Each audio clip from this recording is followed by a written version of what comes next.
Hello সবাইকে। আশা করছি সবাই ভালো আছেন। এই পর্বে আমি আপনাদের দেখাবো কিভাবে আপনি আপনার ওয়ার্ডপ্রেস ওয়েবসাইটে আ WhatsApp লাইভ চ্যাটবট এড করতে পারেন।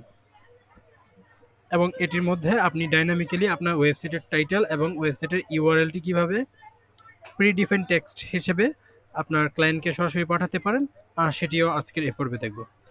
তো এই ফিচারটি এড করার জন্য আমাকে একটি প্লাগইন ইনস্টল করতে হবে। আমি প্লাগইন এড করার জন্য চলে গেলাম প্লাগইন থেকে অ্যাড নিউতে, এবং সেখানে আমার একটি প্লাগইন এড করতে হবে। প্লাগইনটির নাম হচ্ছে WP চ্যাট।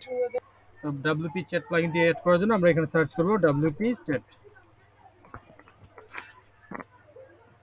লোড হচ্ছে। এটি হচ্ছে আমাদের WP চ্যাট প্লাগইন, যেটি সম্পূর্ণ ফ্রি, এবং এই প্লাগইনটি দিয়ে আমরা হোয়াটসঅ্যাপের ফিচারটি এখানে এড করতে পারবো। এটাকে ইনস্টল করে অ্যাক্টিভেট করতেছি এবং এটিকে আমরা অ্যাক্টিভেট করে নেব। আচ্ছা, আমরা যখন প্লাগইনটিকে ইনস্টল করে অ্যাক্টিভেট করে নিলাম, তখন আমাদের বাম দিকে একটি নতুন অপশন যোগ হয়েছে, যেটি হচ্ছে হোয়াটসঅ্যাপ। তো এখান থেকে আমরা অল অ্যাকাউন্টে ক্লিক করব, এবং এখান থেকে আমরা অ্যাড নিউতে ক্লিক করে একটি আমার নতুন অ্যাকাউন্ট হোয়াটসঅ্যাপ অ্যাকাউন্ট অ্যাড করব এখানে। তো এখানে হোয়াটসঅ্যাপ অ্যাকাউন্ট অ্যাড করার জন্য এখানে অ্যাকাউন্টে একটি নাম দিতে হবে। তো আমি এখানে আমার নামটি দিয়ে দিচ্ছি, এবং এখানে একটি হোয়াটসঅ্যাপ নাম্বার অথবা হোয়াটসঅ্যাপ চ্যাট গ্রুপের ইউআরএলটি আমরা দিলে পারি। তো আমি নাম্বার দিয়ে করতেছি, আপনি চাইলে আপনি চ্যাট গ্রুপের ইউআরএলটি দিয়েও করতে পারেন। তো এখানে আপনাকে হোয়াটসঅ্যাপ নাম্বারটি দিতে হবে, এবং অবশ্যই আপনাকে এর সাথে আপনাকে কান্ট্রি কোডটি অ্যাড করে দিতে হবে। হচ্ছে আমার হোয়াটসঅ্যাপ নাম্বার। তো আমি এই নাম্বারটি এখানে দিয়ে দিচ্ছি, এবং এখানে হচ্ছে একটা টাইটেল শো করবে, যে টাইটেলটি আমার ক্লায়েন্টের এখানে শো করবে। তো আমি টাইটেলের মধ্যে যে কোনো ইচ্ছা মতো একটা দিতে পারি।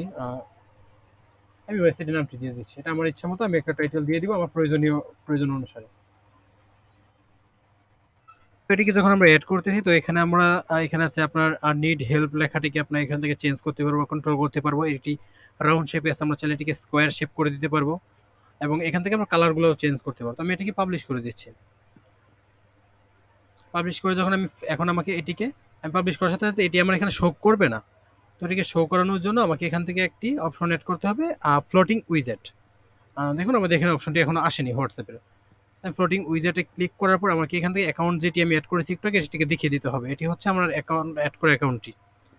তো এটি দেখিয়ে দেওয়ার পর আমি এখানে ক্লিক করব ডিজাইনে ক্লিক করার পর আমরা এখান থেকে আমাদের লেখাগুলো পরিবর্তন করতে পারবো। আর need help and contact us, এই লেখাটি আমরা পরিবর্তন করতে পারবো এখান থেকে। এবং এখানে ক্লিক করার পর আমার উপরে যে হেডিংটি আছে, এই হেডিংটি আমরা চেঞ্জ করব এখান থেকে। এবং আমরা যদি চাই এই লেখাটাকে হাইড করার জন্য, তো এই লেখাটাকে আমরা শো হাইডও করতে পারবো আমাদের ইচ্ছে মতো। এবং এখান থেকে আমরা কালার, তারপর এটার পজিশন, আমরা সবকিছু এখান থেকে পরিবর্তন করতে পারবো। তো আশা করি আপনি এই ব্যাপারগুলো একবার দেখলেই পারবেন। এবং এখানে আমার যে লেখাটি আছে দ্য টিম টাইপে, এই লেখাটি আমরা এখান থেকে পরিবর্তন করতে পারবো। এটি আমরা পরিবর্তন করতে পারবো এখান থেকে। তো পরিবর্তন করার পর আমি এখান থেকে সেভ চেঞ্জেসে ক্লিক করব। ক্লিক করার পর আমি যদি এখন পেজটাকে রিলোড করি, তখন আমি দেখতে পারবো যে এখানে আমার একটি হোয়াটসঅ্যাপ আইকন অ্যাড হয়ে গেছে। এটি হচ্ছে আমাদের হোয়াটসঅ্যাপ। মানে যদি এখন হোয়াটসঅ্যাপে ক্লিক করি, ক্লিক করার পর আমাকে এখন এটিকে হোয়াটসঅ্যাপে রিডাইরেক্ট করবে। আমি যখন ক্লিক করছি আমাকে হোয়াটসঅ্যাপে নিয়ে আসলো। কিন্তু এখানে হোয়াটসঅ্যাপে আসার পর আমি চাচ্ছি এখানে একটা প্রিডিফাইন আগে থেকে কিছু টেক্সট অ্যাড করা থাকবে, যেগুলো আমাকে প্রিডিফাইন করে দিবে। তো এটি করার জন্য আমাকে যেতে হবে প্রথমে, আবার যেতে হবে আমার অ্যাকাউন্টে, অল অ্যাকাউন্ট থেকে আমি অ্যাকাউন্টটি এডিট করব। এডিট করার পর আমরা এখানে আমাদের প্রিডিফাইন টেক্সটটি দিতে পারবো, যে টেক্সটটি আমি হোয়াটসঅ্যাপে এসএমএস করার সময় অটোমেটিক্যালি লেখা থাকবে, এবং এটি খুবই উপকারী। তো এখানে চাইলে আপনি যদি চান আপনি স্ট্যাটিকভাবে কোনো টেক্সট দিবেন, সেটি আপনি এখান থেকে দিতে পারেন। আবার যদি চান আপনি ডাইনামিকভাবে পেজের টাইটেলটিকে শো করাবেন, তাহলে এটি আপনি দিয়ে দিলে অটোমেটিক্যালি সেই টাইটেলটিকে নিয়ে নিবে। এবং যদি এটিও চান যে আপনি কোন পেজ থেকে ক্লায়েন্টকে হোয়াটসঅ্যাপে এসএমএস করতে চাচ্ছেন, ওই পেজটিকেও আপনি এখান থেকে পেজের লিঙ্কটিও এখান থেকে আইডেন্টিফাই করে দিতে পারবেন। যেমনটি হচ্ছে, সাপোজ আমি এখানে একটি টেক্সট লিখে নিচ্ছি।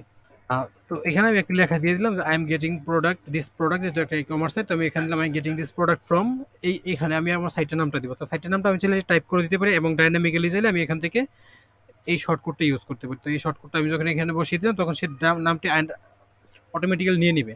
এবং ইউআরএল এর মধ্যে আমি কোন পেজ থেকে তাকে এসএমএস করতেছি, ওই পেজের ইউআরএলটিও সে ডাইনামিক নিয়ে নিবে। তো এটাকে আমরা কপি করে আমরা এখানে ছেড়ে দিচ্ছি। এখন যদি আমি সেভ করি, সেভ করার পর এখন যদি আমি আবারও রিলোড করি, তখন আমি দেখবো আমি যখন হোয়াটসঅ্যাপে কোনো ক্লায়েন্টকে মেসেজ করবো, তখন আগে থেকে আমার একটি লেখা প্রিডিফাইন্ড হয়ে থাকবে। আমি এখান থেকে ক্লিক করার পর আমি ধরেন এখান থেকে হোয়াটসঅ্যাপে ক্লিক করলাম, ক্লিক করার পর ওপেন করলাম। তো আমি হোয়াটসঅ্যাপে ক্লিক করার পর এখন দেখুন আমার এই লেখাটি অটোমেটিক্যালি এখানে চলে আসছে এবং এখানে আমার সাইটের ইউআরএলটি সহ চলে আসছে, যেটি ডাইনামিক্যালি আসছে। ধরুন আমি এখন নতুন একটি পেজে যাই, আমি যদি এখন একটি প্রোডাক্ট পেজে গেলাম, এটি একটি ডেমি প্রোডাক্ট। এই প্রোডাক্ট পেজ থেকে যখন আমি ক্লায়েন্টকে হোয়াটসঅ্যাপে নক দেব, তখন আমাকে অটোমেটিক্যালি এবং ডাইনামিক্যালি আমাকে দেখিয়ে দিবে আমি প্রোডাক্টটি কোথা থেকে পেয়েছি, প্রোডাক্টের ইউআরএল সহ।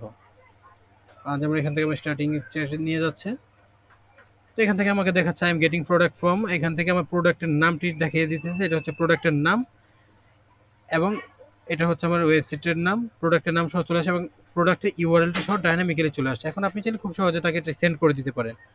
তো আপনি এভাবে চাইলে খুব সহজে আপনি হোয়াটসঅ্যাপ চ্যাটবট অ্যাড করতে পারেন। যদি ভিডিওটি আপনার জন্য হেল্পফুল হয়ে থাকে তো অবশ্যই আপনি ভিডিওটিতে একটা লাইক করবেন এবং প্রয়োজনে চ্যানেলটিকে সাবস্ক্রাইব করবেন। ধন্যবাদ।